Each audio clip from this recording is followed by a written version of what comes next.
Hi friends, welcome back. तो friends, अभी की न्यूज़ है, भारत ने सबसे बड़ा खेला कर दिया।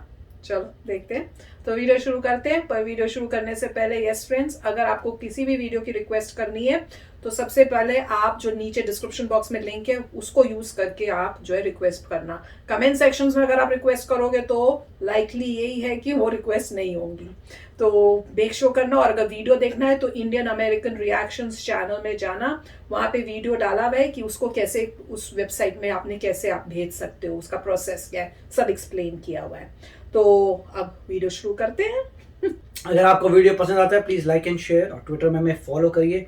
जब भी हमारे किसी भी चैनल में नए वीडियोस आते हैं तो ट्विटर में आपको नोटिफिकेशन आ जाएगा। चलिए शुरू करते हैं। नमस्कार दोस्तों, स्वागत है आपका हिंदी नॉलेज शो में। तो दोस्तों, कल जो हुआ है ना, उसे भारतीय इतिहास की एक बहुत बड़ी डिप्लोमेटिक विक्ट्री के तौर पर देखा जा रहा है, क्योंकि भारत ने एक ऐसा काम किया है जिससे भारत पूरे एशिया के अंदर एक हीरो बन चुका है, खासकर कि उन देशों के लिए जो चीन से दुश्मनी रखते हैं। वहीं चीन इस कोशिश में था कि भारत के इस ऐतिहासिक पल में किसी तरीके से खलल डाला जाए, भारत को नीचा दिखाया जाए। लेकिन मजे की बात यह है, आप भी हंसोगे, कि चीन पर यह मामला पूरा उल्टा पड़ गया। चीन ने एक इतना बड़ा ब्लंडर कर दिया कि आने वाले कई सालों तक उसे यह बात चुभती रहेगी।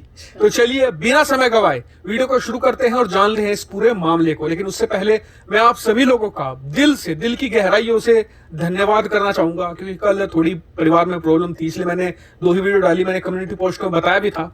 तो आप सभी लोगों ने जो सपोर्ट दिया है उसके लिए दिल से बहुत बहुत बहुत धन्यवाद।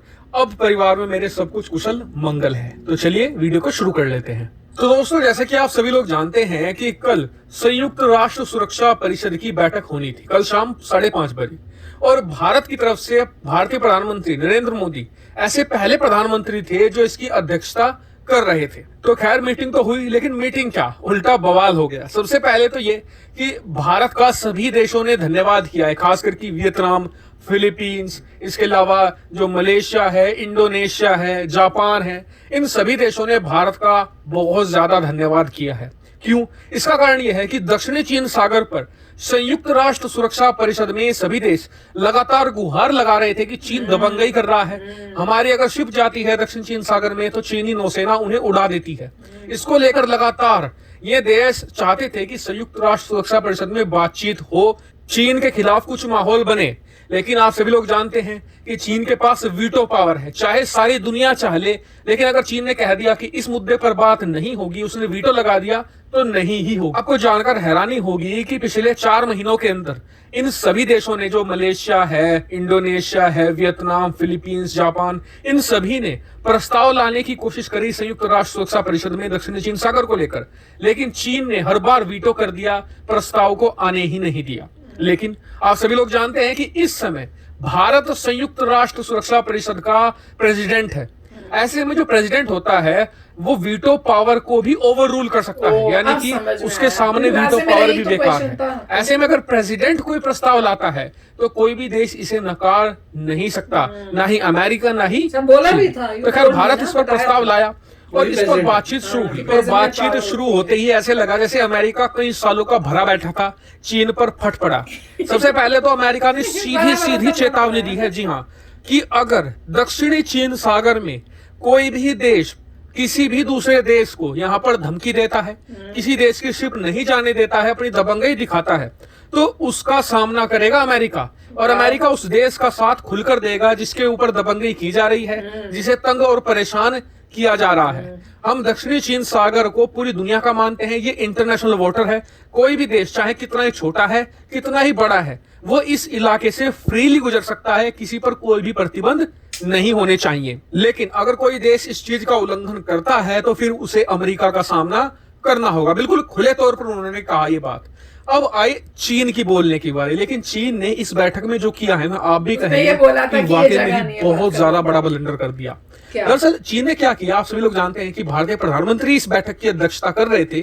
तो चीन ने हमारा स्टेटस गिराने के लिए जो अपने ना तो किसी विदेश मंत्री को भेजा बैठक में, ना ही जो संयुक्त राष्ट्र में उनके परमानेंट सदस्य हैं उन्हें भेजा, बल्कि उनके डिप्टी अधिकारी को भेज दिया यानी कि भारत को यहाँ पर डिसरिगार्ड करने की कोशिश करी, भारत को नीचा दिखाने की कोशिश करी, लेकिन चीन को क्या पता था कि ये उनके लिए अब उल्टा भारी पड़ जाएगा। देखिए हुआ क्या असल में, जैसे ही अमेरिका ने सीधे आरोप लगाने शुरू कर दिए चीन पर, हालांकि चीन का नाम नहीं लिया, लेकिन सभी को पता था कि अमेरिका किस पर निशाना साध रहा है। तो जो चीन का वो अधिकारी बैठा हुआ था ना वहां पर, जो मीटिंग अटेंड कर रहा था चीन की तरफ से, वो बेचारा इनएक्सपीरियंस था, ज्यादा उसे डिप्लोमेटिक चीजों को हैंडल कैसे करना है नहीं पता होगा। अब जैसे ही आरोप लगे वो भड़क उठा गुस्से में, उसने सीधा अमेरिका का नाम ले दिया। जी हाँ, और ये सबसे बड़ी गलती होती है डिप्लोमेटिक, जब भी वर्ल्ड में बात होती है कभी किसी देश का सीधे नाम लेकर नहीं बोला जाता, क्योंकि इससे आपके देश की जो डिप्लोमेटिक गरिमा है वो गिरती है। और दुनिया में मेन संदेश ये जाता है कि आप हार रहे हैं उस देश से जिस देश का आपने नाम लिया है, वो आपको फ्रस्ट्रेट करने में कामयाब रहा है। उदाहरण के लिए आप भारत पाकिस्तान का ही ले लीजिए, कभी भी आप भारतीय प्रधानमंत्री के मुंह से सीधा पाकिस्तान नाम नहीं सुनेंगे, वो इनडायरेक्टली निशाना साधते हैं कि पाकिस्तान हमेशा से सीधा सीधा भारत का नाम लेता आया है। और दोनों की डिप्लोमेटिक पोजीशन क्या है वर्ल्ड में, आप सब लोग अच्छी तरीके से जानते हैं, मुझे बताने की जरूरत नहीं है। खैर उस अधिकारी ने सीधा अमेरिका पर आरोप लगाया कि अमेरिका पूरी दुनिया में परेशानी की जड़ है, जितने भी कॉन्फ्लिक्ट हैं अमेरिका स्टार्ट करता है, दक्षिणी चीन सागर में भी यहाँ पर अमेरिका ही इंटरफेयर कर रहा है। देखिए इन दोनों देशों की बातचीत की चर्चा पूरी दुनिया में आज हो रही है, पूरी वर्ल्ड मीडिया कवर कर रही है कि कैसे अमेरिका और चीन भिड़ पड़े, लेकिन एक और देश की चर्चा हो रही है, भारत की। कहा जा रहा है कि इस बैठक से सबसे बड़ा विजेता है भारत। भारत ने बिना एक शब्द कहे अमेरिका और चीन की जो राइवलरी है उसमें आग में घी डालने का काम कर दिया है। इतना ही नहीं, भारत ने यहां पर पहली बार जो दक्षिणी चीन सागर का मुद्दा है इसे पूरी तरीके से इसका अंतरराष्ट्रीयकरण कर दिया है। अब यूरोप के घर घर में इसकी चर्चा होगी क्या है दक्षिणी चीन सागर, क्योंकि बहुत से लोगों को तो पता ही नहीं था कि दक्षिणी चीन सागर है भी कुछ। लेकिन भारत ने यूएनएससी में दक्षिणी चीन सागर की चर्चा करवाकर अब सबको यह संदेश भिजवा दिया है कि दक्षिणी चीन सागर एक इलाका है और चीन वहां पर कब्जा करना चाहता है, यानी कि चीन कब्जा धारक है। चीन की इज्जत मिट्टी में मिला दी, चीन का जो मुद्दा था उसका अंतरराष्ट्रीयकरण कर दिया है। कश्मीर से ज्यादा अंतरराष्ट्रीयकरण आज की तारीख में दक्षिणी चीन सागर का भारत ने कर दिया है और चीन को चेकमेट भी कर दिया है। और अभी आपको बता दूं कि भारत 30 दिनों के लिए प्रेसिडेंट है, इस पूरे महीने के लिए 10 दिन हुए हैं। 10 दिन में भारत अफगानिस्तान की चर्चा करवा चुका है और दक्षिणी चीन सागर की करवा चुका है। अभी 20 दिन और बचे हैं। मुझे लगता है कि मुस्लिम का मुद्दा अभी भी बाकी है। हालांकि आप मुझे कमेंट करके बताइएगा कि आने वाले 20 दिनों में भारत क्या क्या और कमाल कर सकता है, कौन कौन से मुद्दे उठा सकता है। तो फ्रेंड्स बड़े कमाल की न्यूज है और इसके बारे में हमने दूसरा वीडियो भी देखा हुआ था और उस टाइम भी मैंने यही बोला था, मैंने कहा था भाई इंडिया बहुत सोच समझ के कर रहा है कि किस किस को टारगेट करना है। अभी इंडिया ने चाइना को टारगेट किया है, उसके बाद काउंटर टेररिज्म से वो पाकिस्तान को करेगा अटैक, इनडायरेक्टली नाम नहीं लेंगे, और उसके बाद वो बात करेंगे कि जो हमारे पीस कीपिंग फोर्स है उनके जो सोल्जर्स जो सब जाते हैं और शहीद हो जाते हैं उनको कैसे हमने रिस्पेक्ट पे करनी है, क्योंकि इंडिया के बहुत सोल्जर्स जाते हैं तो इनडायरेक्टली वो अपने सोल्जर्स की भी रिस्पेक्ट के लिए वो उस टाइप से उन्होंने एंगल दिया हुआ है। तो डेफिनेटली जैसे ये बोल रहे थे कि अभी तो सिर्फ 10 दिन हुआ है और इतना कुछ हो रहा है, तो सोचो अभी और 20 दिन है उसमें क्या होगा। तो मैंने कहा शुरुआत तो कर दी ना, मतलब पहले तो शुरुआत ही नहीं हो रही थी, अभी स्टॉक से एटलीस्ट शुरुआत तो हुई है, इंटरनेशनल ये न्यूज तो बन रही है, तो बहुत ही कमाल की है। तो ये इसमें कहीं काफी मजेदार था कि भैया घी डाल दिया था और यूएसए में, पर ये बहुत अमेजिंग न्यूज थी कि यूएस ने तो किस नाम नहीं लिया और चाइना ने जो जिसको भेजा वो इनएक्सपीरियंस था, वो तो अमेरिका के ऊपर ही इस टाइप से बोलने लग गया। तो उससे पूरे वर्ल्ड को दिख रहा है कि तुम्हें जो प्रोटोकॉल्स है कैसे बात करनी है वो ही नहीं पता चल रही, तो वो तो ऑब्वियसली सारा सब वर्ल्ड देख ही रहा है। तो कमाल थी।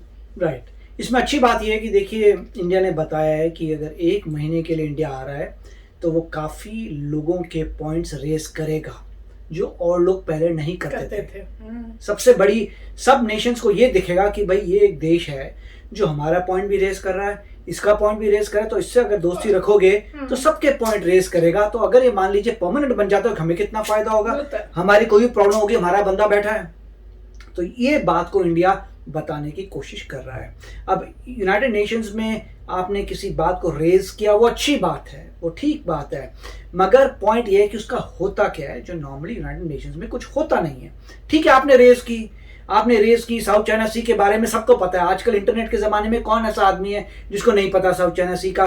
कितने सारे यूएस के वहाँ पे वॉरशिप्स जाते हैं, बार बार लड़ाई झगड़ा होता है, कोई ना कोई न्यूज आती है कि दोनों में ये हो रहा है। इंटरनेशनल न्यूज है, रॉयटर्स कवर करती है, पूरा वर्ल्ड कवर करता है, बीबीसी करती है, डॉचे वेले करता है, पूरे यूरोप में बच्चे हर एक इंसान को पता है, क्योंकि उन्हीं की चैनल्स हर चीज को कवर करती हैं। जब भी साउथ चाइना सी में कोई ना कोई ऑल्टरकेशन होती है, क्योंकि ये सब जो है नेटो के कंट्रीज है, तो नेटो के जब आप पंगा लेते हैं तो सब नेटोस को पता लगता है कि अमेरिका नेटो का पार्ट है।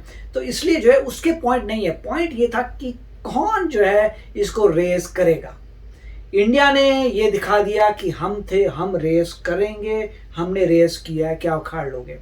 वो बात सही है कि रेस करना ही बहुत अच्छी बात है, उसके बाद को रिजल्ट आता है नोबडी नोस, क्योंकि चाइना जब तक पावरफुल है कोई कुछ नहीं कर पाएगा।